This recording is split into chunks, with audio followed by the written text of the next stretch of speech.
Es muy grato dar inicio a los seminarios virtuales del Centro de Geociencias en este año. El primer seminario va a dar una plática el doctor Harald Bornel. El doctor Harald Bornel es investigador del Centro de Geociencias. Su línea de investigación es el paleomagnetismo y el magnetismo de rocas y la variación del campo magnético terrestre.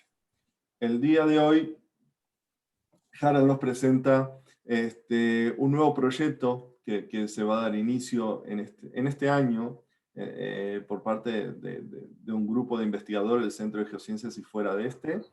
El proyecto, el título es Red de Monitoreo Ambiental de la Zona Metropolitana de Querétaro. Y pues nada, adelante Harald con el inicio de este seminario. Gracias, Fernando. Buenas tardes todos. Espero que todos tienen cargado su antivirus, porque no sé qué les voy a transmitir desde aquí virtualmente. Bueno, lo que les voy a presentar es un proyecto nuevo que estamos iniciando en el marco de los proyectos de PAPIT. Aquí ven los participantes.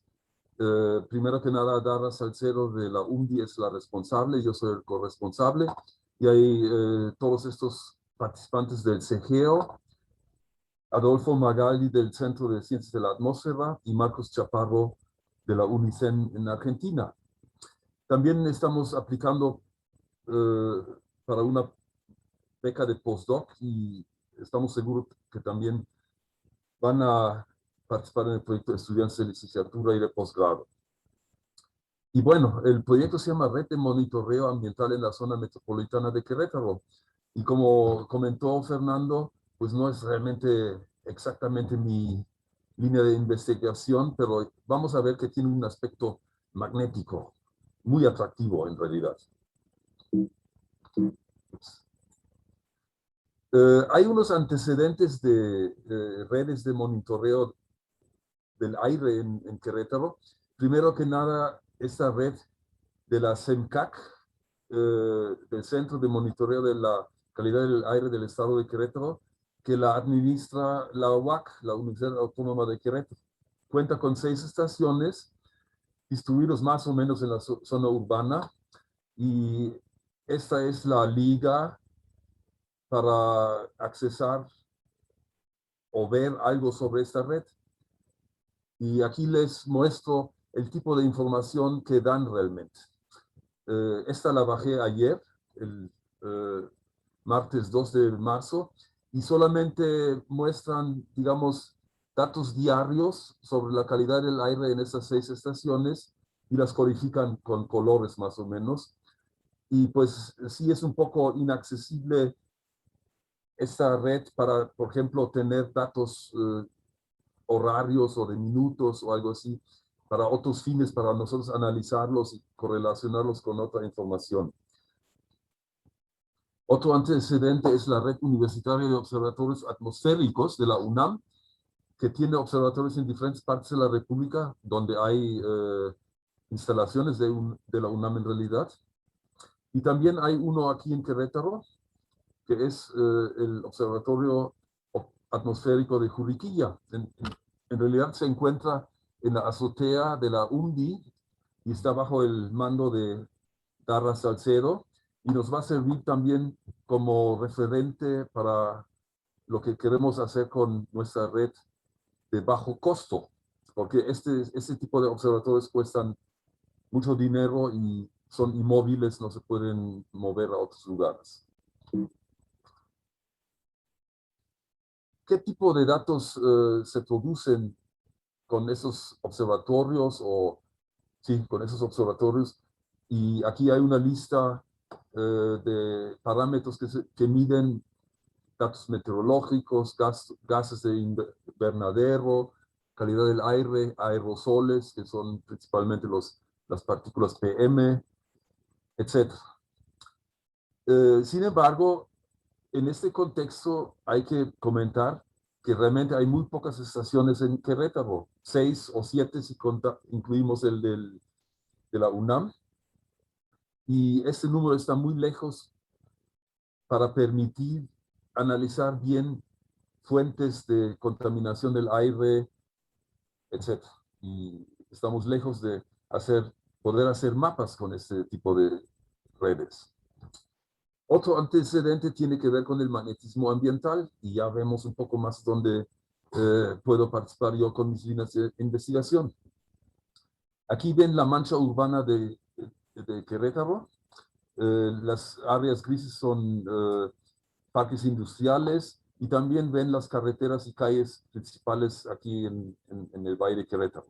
También afortunadamente todavía hay unas pocas zonas verdes con vegetación nativa. Las estrellas muestran sitios de muestreo de hojas del árbol Pinus.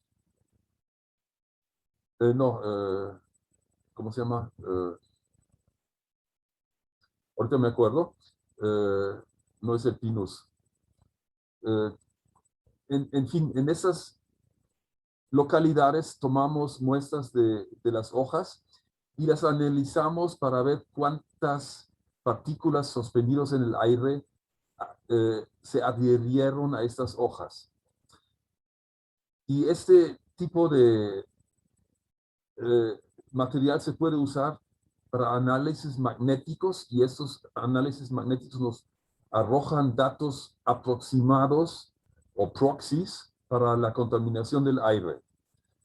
Aquí notan que hay mucho más estaciones, entre comillas, de magnetismo ambiental que observatorios meteorológicos. Aquí, para comparación, pusimos 2 de los de la red de SEMCAC.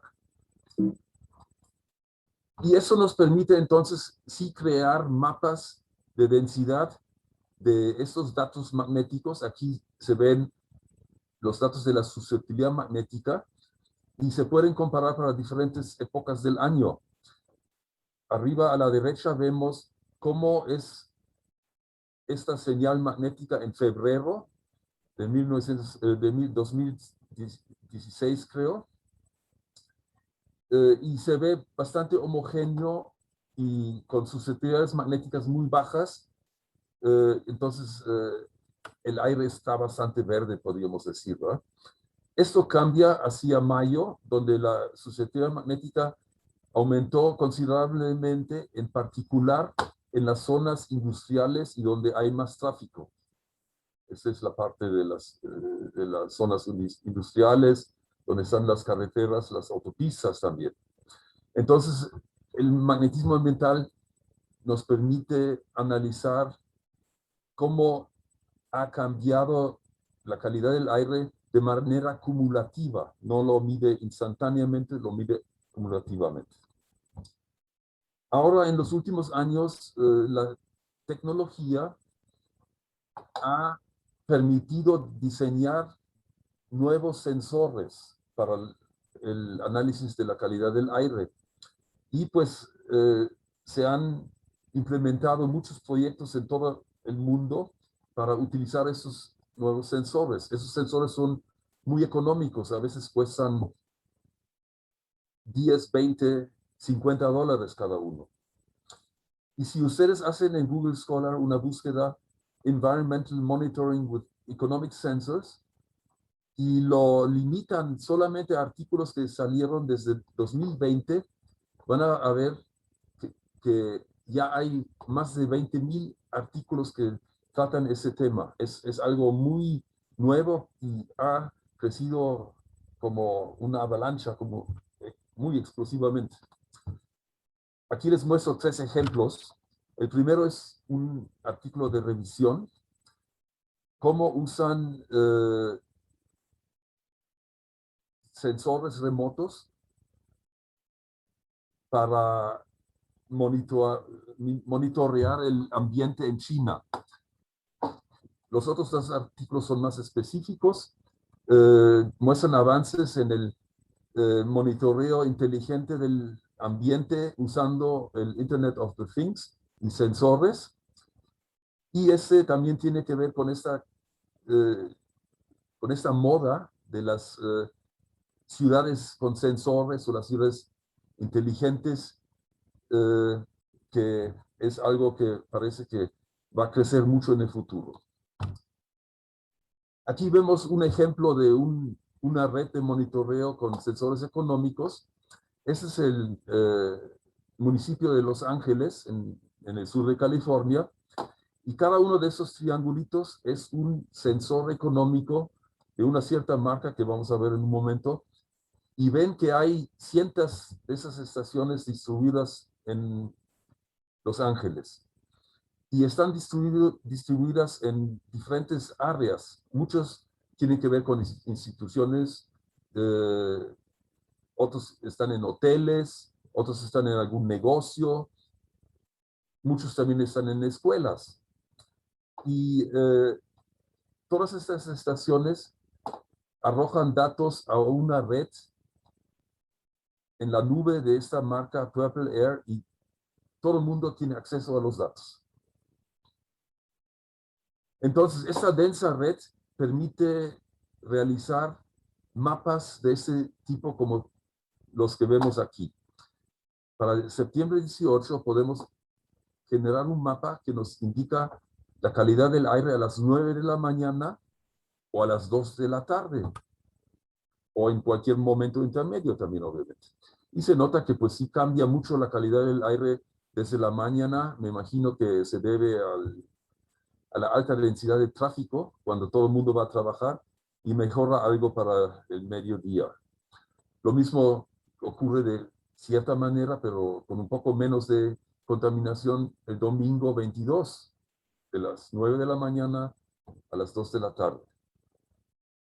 Entonces, estos sensores nos permiten generar datos que no han sido posible, o resultados que no se han podido generar con los observatorios meteorológicos, porque no hay suficientes para tener esos mapas de alta resolución, podemos decir.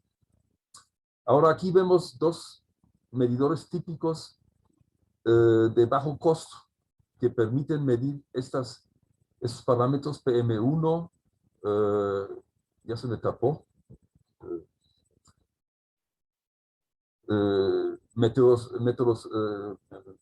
parámetros meteorológicos como la temperatura, la humedad relativa, la presión, etc. Aquí tenemos este equipo Purple Air que tiene un costo de $250 más los envíos y gastos de importación en su caso. Este es muy común en Estados Unidos y Canadá, porque pues se diseñó en Estados Unidos. Y el otro equipo que vemos aquí a la derecha, que se llama el Smart Citizen Kit, se desarrolló en un proyecto de ciudadanos, podríamos decir, en Europa. Cuesta más o menos la mitad y mide, aparte de esos datos que vimos arriba, también la luminosidad y también el ruido. Entonces permite recuperar algunos datos adicionales. Bueno, el bajo costo se debe, entre otras cosas, que en ese valor no está incluido un gabinete. Entonces hay que hacerle un gabinete para poder colocarlo afuera. Ese se puede imprimir con una impresora 3D o se puede usar hasta un topper o algo similar para que esté protegido contra la intemperie. En ambos casos, los datos se suben a la nube de cada una de estas organizaciones y se sube cada minuto un dato. Y al rato vemos un poco cómo se ven esos datos.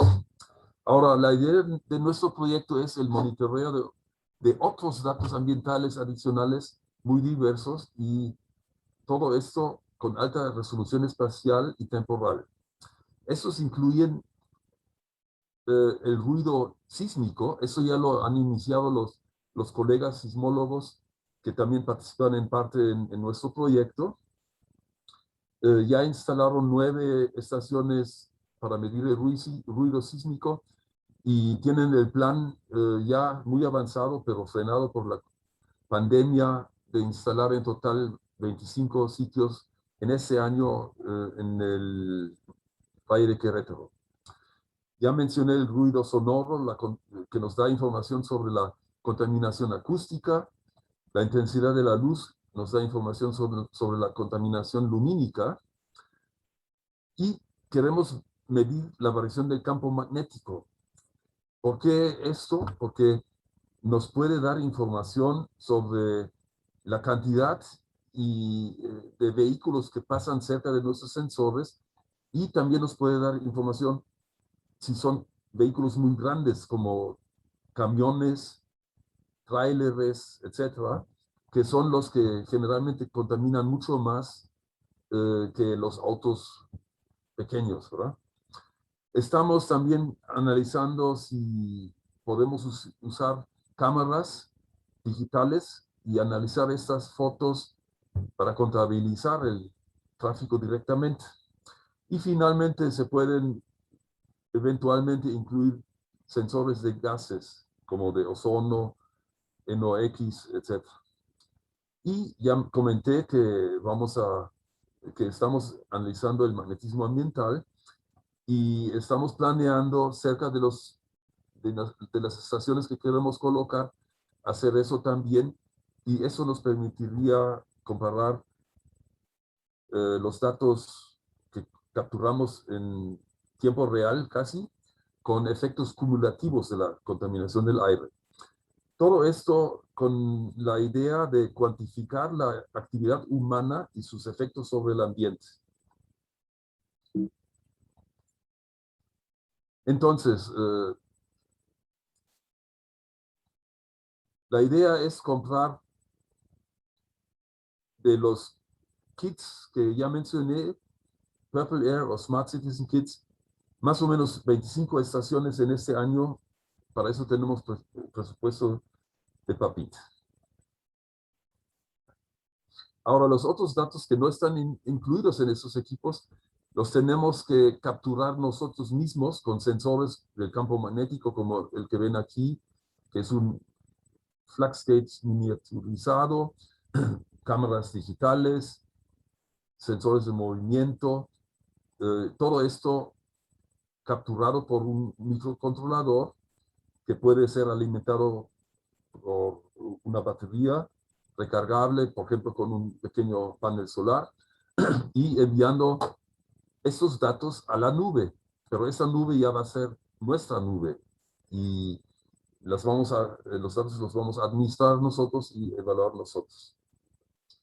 Eventualmente, en un futuro, pues podríamos involucrar también sensores de PM1, 2.5 y los otros sensores que tienen que ver con la luminosidad y el ruido acústico.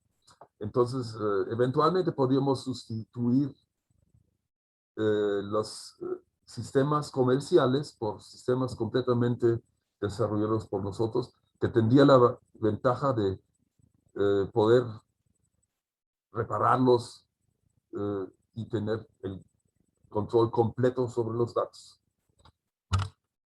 Aquí les voy a mostrar un ejemplo del campo magnético y por qué podemos, quizá con sensores miniaturizados, llegar a la meta de analizar la cantidad y el tipo de vehículos que pasan cercanos. El campo magnético local cambia por procesos naturales, pero esos cambios, como vemos aquí a lo largo de un día, en Tucson, no encontré una gráfica rápidamente de México, esos cambios son lentos, ¿verdad? Suceden en minutos o horas, y son cambios también relativamente pequeños. Aquí ven las componentes X, Y, Z, o el campo total, y las variaciones están en un límite de más o menos 20 nanoteslas, ¿verdad? Y esas variaciones pueden ser un poco más grandes y más rápidas solamente en temporadas cuando hay tormentas magnéticas. en esos tiempos vamos a tener que tomar medidas. Entonces, las variaciones con periodos del orden de segundos se deben entonces a efectos antropogénicos. Y estos efectos tampoco antropogénicos son principalmente el tráfico. Los vehículos ferromagnéticos, y pues todos los vehículos todavía usan grandes cantidades de hierro en los chasis, la suspensión, la carrocería. Estos materiales ferromagnéticos deforman al campo magnético y producen variaciones de la intensidad del campo, y eso sucede entonces en tiempos muy cortos, en segundos o inclusive más cortos, ¿verdad? Aquí vemos un poco cómo sucede esto. Si un vehículo pasa por el campo magnético homogéneo localmente, su material ferromagnético atrae a las líneas del campo y deforma de esa manera el campo magnético. Y si tenemos sensores magnéticos como flax gates, que son direccionales, por ejemplo, en esta parte aquí, con su eje sensible perpendicular al campo magnético, aquí no mide nada, pero en esta parte mide la componente en esta dirección. Entonces, cuando un vehículo pasa a lo largo de un solo sensor magnético, va a producir una señal de este tipo, ¿verdad? Mediciones reales en las componentes X, Y y Z se ven de esta manera, en un periodo, por ejemplo, de 7 segundos. Aquí probablemente pasaron 4 vehículos y produjeron cambios en las componentes X, Y y Z del orden de 100 miligauss o 10 microteslas. Desafortunadamente, esto obviamente depende de la distancia entre el sensor y el vehículo que pasa cerca de él.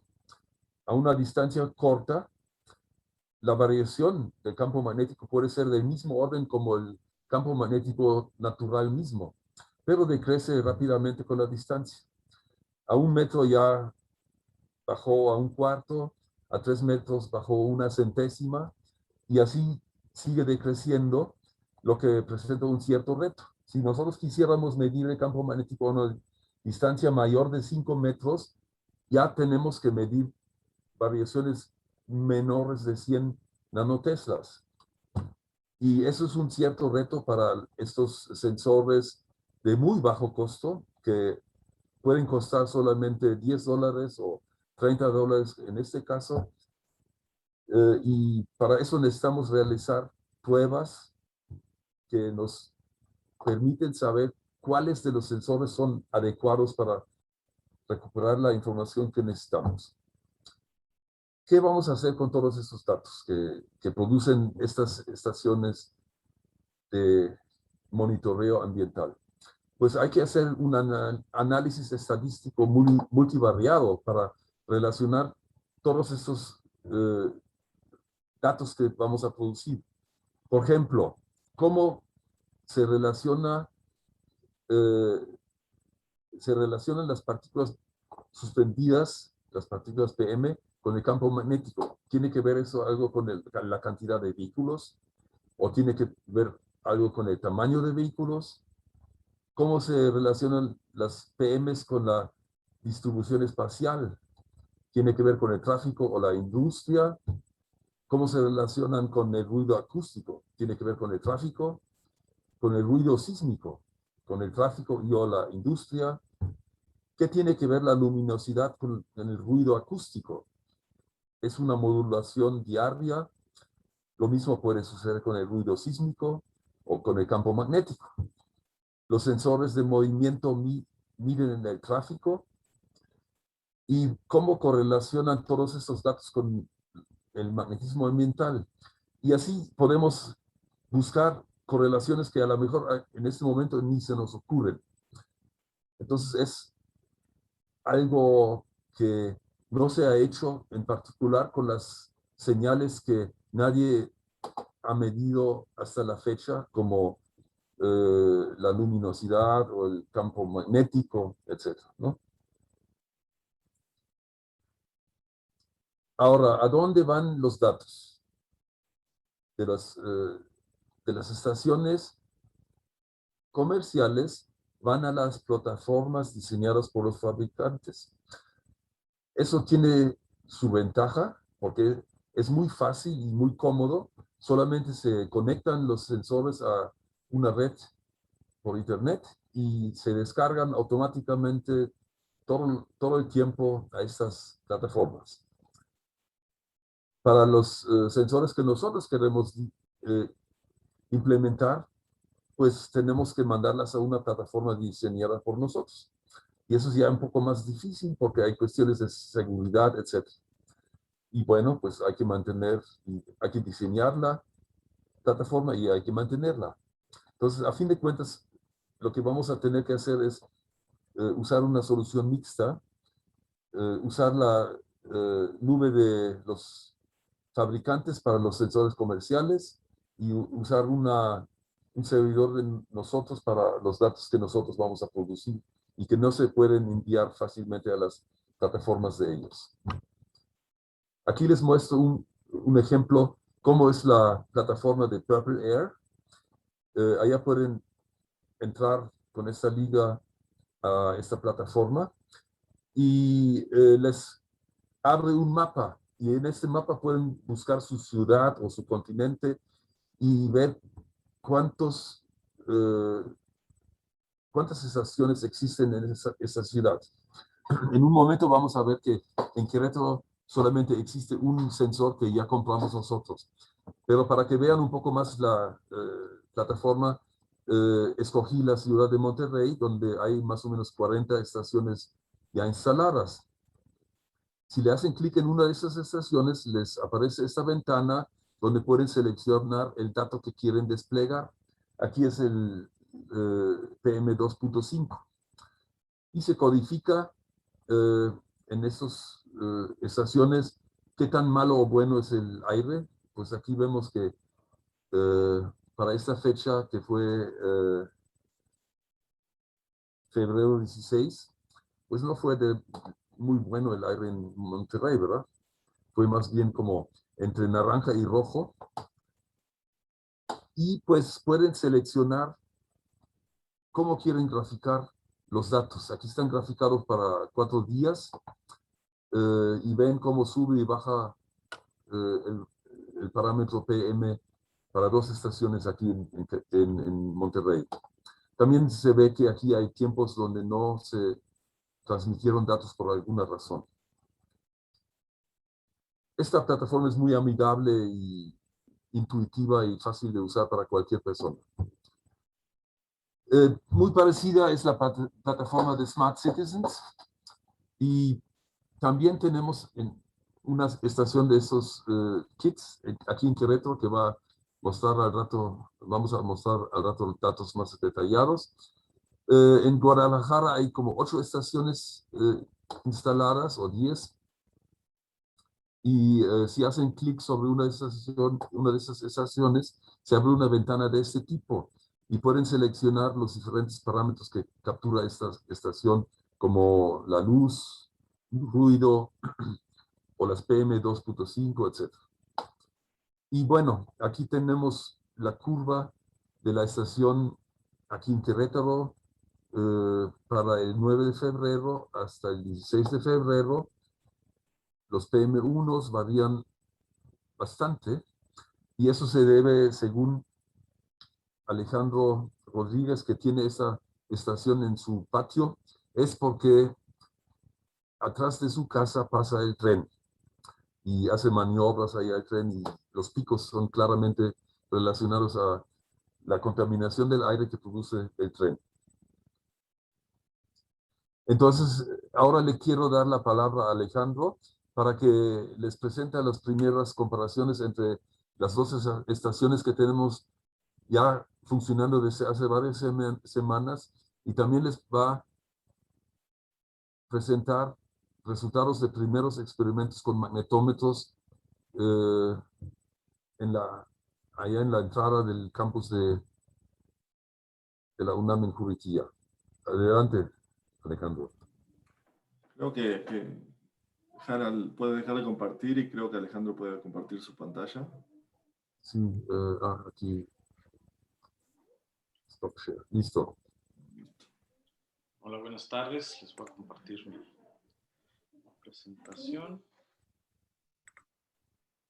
¿Sí la ven? Sí, la vemos, Alejandro. Bien, pues gracias. Pues buenas tardes a todos. Les voy a mostrar a modo un poquito de comercial, continuando con lo que nos mostró el doctor Harald, sobre tres sensores que ya hemos estado trabajando. Ya tenemos datos de tres, que son un kit del Purple Air, otro kit del Smart Citizen, y también algunos datos que ya colectamos de los magnetómetros que aquí en el campus. Y bueno, algunos detalles simples de estos kits de monitoreo ambiental es que se pueden ubicar en el exterior con mucha facilidad, requieren una alimentación a la red eléctrica muy simple, alimentada básicamente por un cable USB, en el cual uno de ellos incluso tiene una batería muy parecida a la que se utilizan en los teléfonos celulares. Necesita una conexión a internet básica, una Wi-Fi casera, como la que tenemos todos en casa, y una configuración y un registro en las plataformas. Es realmente muy fácil de instalar y de configurar, son de un consumo muy bajo de energía y son muy fáciles de colocar en cualquier lado, ¿no? Colgarlos o guardarlos en una caja o X, ¿no? Vamos a empezar con el Smart Citizen, que es un aparatito como este, que es básicamente un Arduino programado con diferentes sensores, como ya les listó el doctor Harald, de partículas suspendidas, de humedad, de temperatura, etc. Es muy pequeñito, es algo que no supera los 10 centímetros, por lo cual nos permite guardarlo con mucha facilidad. Yo personalmente tengo uno en casa, que es con el que estamos haciendo pruebas. Básicamente lo metí en un topper, le hice unos hoyos y por ahí lo puse en el patio atrás de la casa. ¿Sí? Este dispositivo fue diseñado en Barcelona. Es muy popular, o mucho más popular en Europa que en América, es una realidad. Aquí podemos ver este mapa que está en la plataformita que ellos nos brindan. La distribución de los dispositivos que hay. Los circulitos nos muestran el número de dispositivos enlazados en una región en específico. En este caso, si vemos la región de Barcelona, son alrededor de 1000 y fracción. Si le hacemos un poco de zoom, pues vemos que hay distribuidos por muchos lados aquí en la ciudad de Barcelona. En México, bueno, no hay muchos. Donde hay más prácticamente es en la ciudad de Guadalajara, y muchos de ellos ya están offline, ya no están compartiendo datos desde hace un par de años. En Ciudad de México hay 3, había 2 instalados en el Centro de Ciencias Atmosféricas de la UNAM, en CEU, pero pues no sé por qué ya no están transmitiendo. Y nosotros acabamos de estrenar uno aquí en la ciudad de Querétaro. ¿Sí? Es este que ya les mostró el doctor Harald, que está colocado estratégicamente en el patio de mi casa, que curiosamente ahí detrás están las vías del tren a unos cuantos metros. Es un lugar en el que usualmente hay ruido en diferentes puntos del día. Hay mucho tránsito de estas unidades de trenes todo el tiempo. ¿Sí? Entonces los resultados se ven interesantes porque coinciden. Yo he estado algunas veces ahí los fines de semana o por las tardes cuando estoy trabajando en casa, observando cómo pasan los trenes y cómo coinciden algunas horas con cosas que nosotros estamos visualizando en los resultados, ¿no? Como ven, pues podemos obtener datos de luminosidad, de ruido, de temperatura del aire, partículas suspendidas, humedad, hasta nos indica el porcentaje de batería que tiene nuestro dispositivo. ¿Sí? Lo pueden ubicar en esta plataformita, se meten aquí, en el mapa lo buscan como el CGO1, ¿sí? Que es nuestro nuestro piloto ahora. Ya cuando instalemos más, bueno, les asignaremos otras claves y ustedes mismos pueden verlo ahí en tiempo real, que eso es algo atractivo para cualquier ciudad. Y vemos, por ejemplo, aquí es un ejemplo de lo que registra, ¿no? Es un mes, prácticamente desde el 1 de febrero hasta el 20 a 28. Vemos la luminosidad, donde se ve de manera muy interesante los ciclos, ¿no? De diarios, de cuando amanece como cuando anochece. Pero aquí hay un dato particular. Este día se ve diferente. Es un día que estuvo muy nublado. Hizo mucho frío ese día. Yo recuerdo que lo registré. Y se ve claramente. Entonces, aquí vemos unos huequitos, que son momentos en los que se le acaba la batería. Y por olvido o por no estar en casa, o en la madrugada no los conectaba. Pero bueno, es una comunicación casi continua. Porque son pruebas, ¿no? Los decibeles también podemos ver, ¿sí? Que hay ratos en los que, bueno, las madrugadas cae considerablemente el ruido, pero hay ratos en los que son muy ruidosos estos picos, que son cuando hay un alto flujo de trenes y vemos cierta periodicidad, ya que los trenes pues también tienen una periodicidad específica. La temperatura del aire varía. Esto es febrero, que fue más o menos frío, difícilmente llegamos a los 30 grados. Pero bueno, marzo ya vimos que viene con todo y la primavera va a estar bastante cálida, entonces vamos a comparar cómo se ha elevado esto. Entonces vemos también los ciclos diarios de las noches, madrugadas, tardes, pero es fácil sacar una media mensual. Pero lo interesante es que lo vemos en tiempo real. Este dispositivo da un dato por minuto, ¿sí? Entonces aquí nos dice, el último fue, estos son datos de ayer al mediodía. La humedad, también hay variaciones significativas. La presión atmosférica, pues realmente es muy constante, ¿sí? Pero nos da también un registro puntual, por minutos. Aquí nosotros podemos cambiarla incluso si queremos ver un día específico o una semana específica o por horas inclusive. Sí, nosotros elegimos. Yo elegí un mes porque finalmente es prácticamente lo que lleva registrando. Las partículas 2.5, las PM 2.5, vemos como hay ratos en los que el incremento es considerable, que es cuando están circulando el tren. Muchas de estas máquinas usan diésel, queman una cantidad de diésel tremenda. Entonces, se ve picos altos dependiendo el día y la hora. Si vemos el de PM10, pues es casi igual, es muy parecido, ¿sí? 2.5 y 10, pues finalmente es coincidente con la actividad antropogénica que estamos registrando allá, ¿sí? Partículas por millón igual tienen un comportamiento muy parecido, o sea, tiene tendencias similares en cuanto a la actividad antropogénica que se registra ahí en ese lugar, que son trenes. Si esto lo viéramos en un lugar habitacional, seguramente sería más regular, porque bueno, en un condominio, en una colonia, pues no sé, como aquí en Juriquilla, donde hay menos tránsito, hay menos flujo de vehículos, puede ser que sea más tranquilo. Si esto lo trasladamos al centro de la ciudad de Querétaro, no sé, ahí sobre Avenida Universidad o Corregidora o incluso ahí cerquita de la Alameda, pues veríamos patrones muy diferentes. Y como ya mencionaba el doctor Harald, es muy interesante relacionar toda esta actividad con los diferentes sensores. Esto son algunos que nos dan estos kits. Si le agregamos los que vamos a incorporar posteriormente, pues seguramente va a haber algunas cosas que nos van a sorprender. Aquí incluso vemos la batería, se ven los tiempos de carga y descarga, ¿sí? Y periodos en los que ya se dejó conectado a la luz eléctrica. Esto es a modo de experimentar. Como dato, la batería que trae me parece que es de 2 amperios, y dura alrededor de 48 horas. Entonces, tiene 48 horas de independencia y te puede avisar cuando tú la puedes programar la plataforma para que te avise cuando le queda un 15%, te manda un correo, ya vas y lo cargas. Y el siguiente es el Purple Air, que no pude evitar acordarme de una famosa canción de un famoso rockero que me gusta mucho, que es Purple Rain, pero no es lo mismo. Aunque sí es bastante interesante, ¿sí?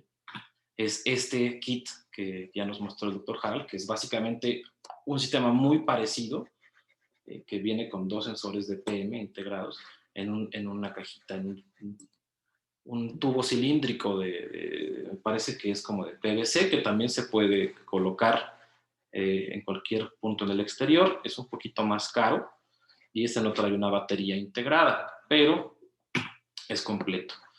Este fue manufacturado en Estados Unidos y si vemos el mapa de Estados Unidos, pues está llenísimo. Aquí los círculos que vemos no nos dice la cantidad de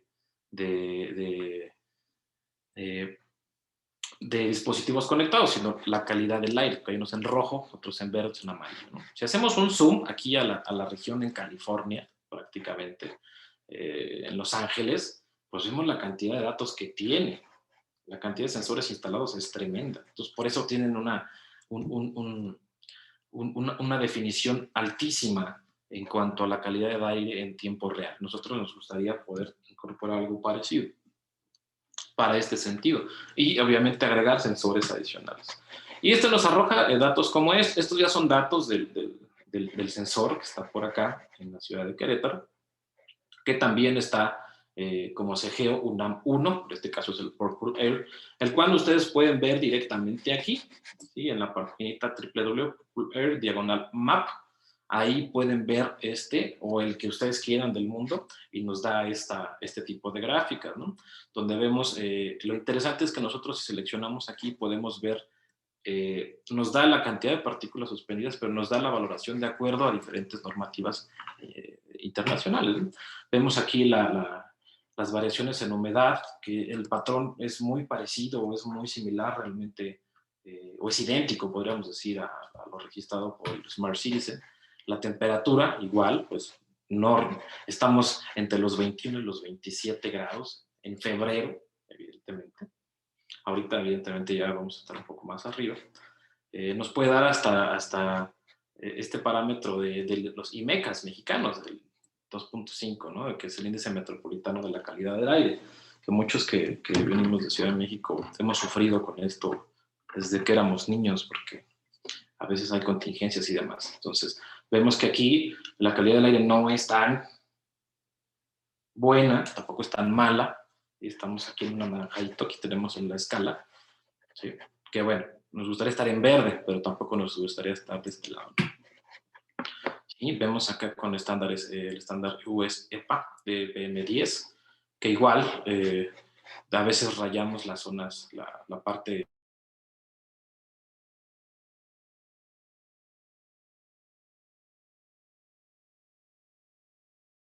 Para la norma europea nos ponen rojo, los europeos son un poco más estrictos en este sentido. En fin, vemos datos de este tipo en el que podemos ver rangos de valores aceptables más o menos y valores preocupantes. Hay que ver qué está pasando con esto o por qué asociarlo a estos fenómenos antropogénicos. ¿Sí? Y bien, ahora les voy a mostrar las variaciones del campo magnético terrestre por el tránsito de vehículos. Les voy a mostrar un par de videos que van a reconocer esta avenida y este puente que es aquí afuera del campus, en el Boulevard Villas del Mesón, ¿sí? Donde nosotros fuimos a tomar datos. Aquí en la cajita, como guía, están el magnetómetro, son 3 magnetómetros Fluxgate, que están encargados de medir las variaciones en el campo magnético en 3 ejes, cuando van pasando en el primer carril. ¿Sí? Entonces empezamos a ver que efectivamente los empieza a registrar. Los empieza a registrar en el carril más próximo. Nosotros seguimos trabajando en poder ajustarlo y calibrarlo para que nos filtre los datos mejor. Pero vemos cómo pasan vehículos y nos va registrando estos picos. ¿Sí? Es muy divertido ver cómo van pasando algunos carros. Algunos los ve mejor que otros, otros no los ve tan bien. Pero bueno, este proyecto esta parte del proyecto está todavía en vías de desarrollo, pero es interesante poder ya mostrarles algunos datos porque esto es de fabricación casera, esto es, digamos, de casa, de hecho aquí en CGEO. Y bueno, esto es con otro sensor, en un solo eje, y vemos cómo empieza a registrar picos de vehículos, ¿no? Aquí vemos cómo pasó este carro negro y se ve este. ¿Sí? Entonces esto medimos aproximadamente por 5 minutos y lo registramos en video para poder asociar y justamente empezar a contar los carros y asociarlos a estos picos, ¿no? ¿Qué es lo que nos interesa? Que hicimos, pasó una señora, a ver si la registraba, pero pues no se vio. Pero hay vehículos muy grandes que registran cambios o variaciones muy rápidas. ¿Sí? Entonces vemos este tipo de variaciones. ¿Sí? Y el resultado es algo como esto. Esto es ya la gráfica completa de los 4 minutos en los que ponemos la intensidad del campo con respecto al tiempo. ¿Sí? Entonces empezamos a buscar como algunos carros nos dan ciertos picos. Y como ven, hemos visto el patrón de que a mayor tamaño del carro, pues el pico es más grande, ¿no? Aquí vemos una camioneta, una SUV común, un vehículo de mudanzas, parecía que incluso si vemos aquí, pasa en el carril de en medio, está un poco más lejos del sensor, pero igual deja una marca considerablemente grande. Y vemos aquí como la variación en tiempo es incluso más grande. Y este vehículo, que fue el más grande que registramos en ese momento, tomamos aproximadamente 4 minutos de videos, es un vehículo de estos que desasolvan tuberías, que tienen unas bombas grandes para sacar agua de coladeras y ese tipo de cosas. Vemos cómo cambió realmente bastante, y además en el tiempo, o sea, pasó muy despacio y muy cerca del sensor. Quedó muy bien registrado. Entre otros, hay unos muy pequeñitos como estos, que se alcanzan a ver, que son carros comunes, sedanes y demás. Entonces vimos que el cambio promedio es de 36.25, que es lo que vemos habitualmente aquí en esto. Y un campo máximo de 39.56, un campo mínimo de 34 y un rango de variación de 5 microteras aproximadamente. El registro es grande, como ya mencionó el doctor Harald, la variación natural es mucho más pequeña. Y aquí de manera instantánea está variando mucho mayor. Esto nos interesa a nosotros conocerlo. Haremos algunas pruebas en avenidas más transitadas, donde haya tráfico, que incluso los carros estén parados. O incluso en la autopista, aquí en la carretera 57, porque van a una velocidad mayor, etc. ¿Sí? Entonces, pues aquí ya el doctor Harald les va a platicar un poco más de esta iniciativa que es Adopta un Kit. Como vemos, como en las oficinas ya la gente empieza a hablar de esto, les puede ser muy útil. ¿Sí? En la industria ya están instalando también algunos kits. Hasta las familias ahí están muy felices, los niños pueden jugar con su kit y pueden enseñarles a tener una conciencia ambiental para que las puedan monitorear en sus casas. Los universitarios también celebran con sus kits, que pueden aprender mucho. Los chicos que quieran venirse con nosotros siempre van a ser bienvenidos, tanto de licenciatura como de posgrado. ¿Sí? Pueden unirse a estos chicos que viven muy felices con sus kits. Se están graduando. Y en CEGEO también, miren, vamos a poner aquí unos próximamente, ¿sí? Para que miramos algunas cosas. Gracias, y nosotros les podemos ayudar a adoptarlo. Lo que el doctor Harald les va a platicar un poquito de esta iniciativa. Les voy a dejar de compartir mi pantalla. Creo que ya. Gracias, Alejandro. Sí. Entonces, ¿continúas, Harald? Sí. Bueno, entonces prácticamente ya terminamos, pero queremos hacer una convocatoria que siempre va a estar abierta, pero lo antes que entren, mejor para todos. Entonces, la pregunta es, ¿quién quiere adoptar un kit en su casa o en la de su familia o de amigos? Eventualmente puede ser uno de los kits que nosotros compramos, pero no quiere avanzar. Ya. Pero también existe la posibilidad que algunos de nosotros compramos nuestro propio kit. Yo lo voy a hacer. Yo voy a comprar mi Smart Citizen Kit y ponerlo allá en la barda de mi casa donde pasan muchos vehículos muy ruidosos y quiero grabar esto y esto eventualmente me podría dar la oportunidad de ejercer presión sobre las autoridades, ¿no? De que cumplan con su debida supervisión de que no se emita más ruido de lo permitido, etc., ¿no? Entonces, esa es una cuestión de estos sensores económicos que la sociedad puede distribuirlos en las ciudades y así podemos ser más inteligentes y confrontarnos a los políticos, ¿verdad? Pero también existe esta otra posibilidad. ¿Quién puede convencer a la escuela de sus hijos o nietos para que adopten y compren un kit? Eso es muy didáctico y muy educativo, ¿no? Los niños llegan a la escuela, ven los datos, cómo es el aire hoy, y se genera conciencia sobre el ambiente. Si las escuelas tienen este acceso muy íntimo en su propia escuela, no solamente que vean cómo está el aire, no sé, en el cimatario o quién sabe, no, pero en su propia escuela.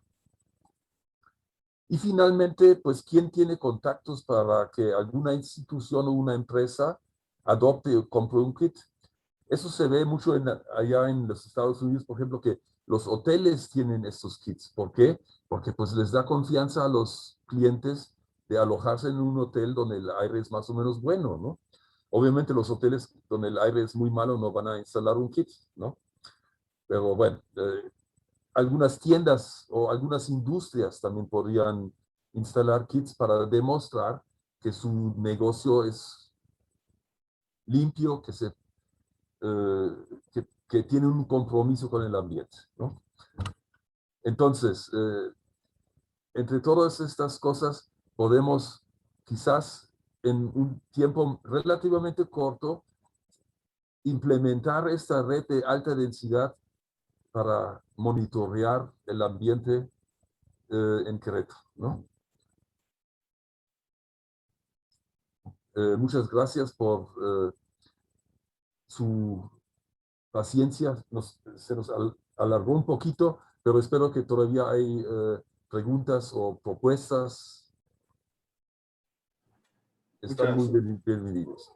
Se me olvidó mencionar que si alguien quiere instalar un kit, nosotros les ofrecemos realizar la instalación, registrar los equipos. Entonces ustedes nomás necesitarían apoyarnos con la compra. Esa también se puede organizar para que no cada uno lo compre por su lado, pero compramos 10 a la vez. Eso reduce el costo del envío y otras cosas, ¿no? Gracias otra vez. Gracias, Harald. Acá por casa creo que vamos a adoptar o comprar un kit, así que ahí vemos, después hablamos. No sé si tienen preguntas para el doctor Harald. Les agradezco que me escriban por el chat con su nombre y que me digan para que les pase la palabra para la pregunta que desean hacerle. O algún comentario al respecto. No tenemos muchas preguntas, no hay nadie que escriba. Tengo por ahí un comentario que no mencionar. Adelante, Alejandro. Lo platicaba con el doctor Harald hace unas semanas, alguna vez circulando por Avenida Zaragoza, ahí a la altura de la Alameda, yo en la motocicleta en la noche, de repente empecé a ver cómo muchos carros, muchos pajaritos empezaban a caer, se morían volando, caían fulminados, muertos al pavimento. Nunca había una nota ni un comentario editorial de nada. Entonces, eso pues evidentemente nos hace ver que hay un problema de contaminación en la ciudad. ¿A qué se debe esa parte? No lo sabemos, pero instalar estos kits nos pueden ayudar a entenderlo un poquito mejor. Entonces, pues, ojalá se animen a comprar uno y adoptar uno quien pueda. Muchas gracias, Alejandro. ¿Preguntas? ¿Nadie tiene preguntas, dudas? ¿Alguien quiere adoptar un kit o comprar un kit? Estamos aquí abiertos para sus comentarios.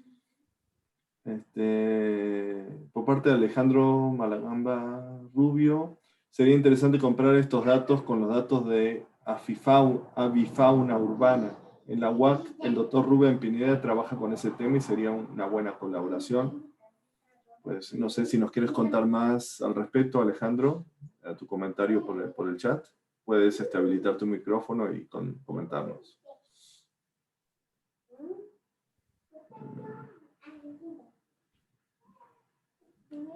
Creo que no. ¿Nadie más tiene preguntas para el doctor Jaral? Creo que hay pocas preguntas, Jaral, al respecto. No sean codos. o convenzan a otros que compren un kit. Roberto Molina tiene una pregunta. Adelante, Roberto. Puedes habilitar tu micrófono, creo.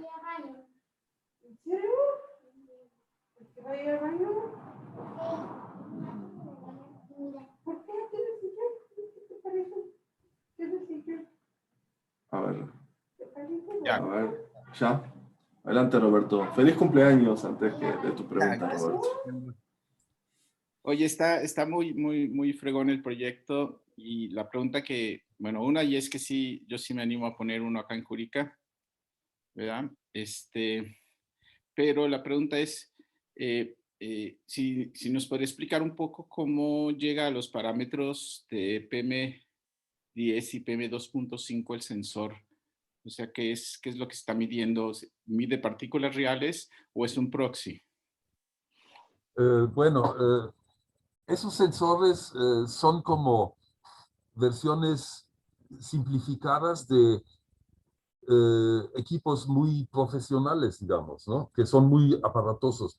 Usan un láser, como los de los apuntadores, podríamos decir, ¿no? Un láser, y cuando encuentra una partícula, se refleja o se difracta y con un sistema de fotodiodos se mide cómo se difracta o se desvía el haz del láser y se analiza con métodos medio complejos aparentemente estas señales, y de ahí se calculan cuántas partículas hay y de qué tamaño son. Pueden medir aparentemente entre como algo así como 0.3 microteslas hasta arriba de 10 micrometros, obviamente. Microteslas, ¿no? Micrometros. Entonces, así funcionan esos sensores de partículas PM. Y sí ha habido una mejora notable de esos sensores en los últimos años. Por eso han crecido tanto esos proyectos donde usan esos sensores para redes en ciudades. Oye, En un principio eran muy desconfiables o no muy confiables los datos, pero ya han mejorado muchísimo. Oye, ¿y planean hacer así como experimentos para ver a distintas elevaciones, cambios en esa densidad de partículas? Porque eso parecería ser importante. Y para lo de el tráfico vehicular, no sé si han pensado en utilizar puentes peatonales. Se me hace que como que abajo del puente peatonal puede ser un buen sitio para hacer ese monitoreo de tráfico. Bueno, lo de la altura, eso sí lo hemos discutido en el contexto del magnetismo ambiental, por ejemplo, en el pasado, y obviamente también sería algo importante en un futuro. Pero primero que nada queremos establecer una red amplia y densa, y pues posteriormente entrar a detalles más locales y puntuales, ¿no? Que sí son importantes de saber si el aire está más malo a la altura donde respiran los niños o los adultos o algo así, ¿verdad? Ya ves que también cuando estaba haciendo Gaby su trabajo de monitoreo, como que estaba muy interesada en las paradas de autobuses, que parecían ser los lugares con más altos valores de susceptibilidad y pues interpretados como más partículas. Sí, también puedo usar la misma respuesta casi, ¿no?